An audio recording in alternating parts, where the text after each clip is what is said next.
Hey everyone, welcome to part 3 of making a diamond art. So today I am going to be finishing this whole part of the penguin. Maybe I'll be done with half of it today. So today I'm going to be using D. So today I'm going to be using D and G. So let's begin.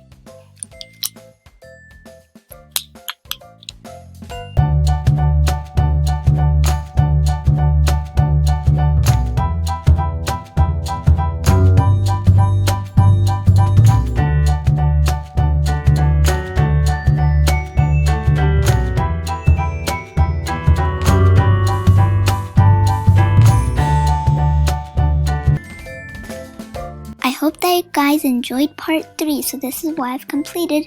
So I'll see you guys in part 4. Goodbye!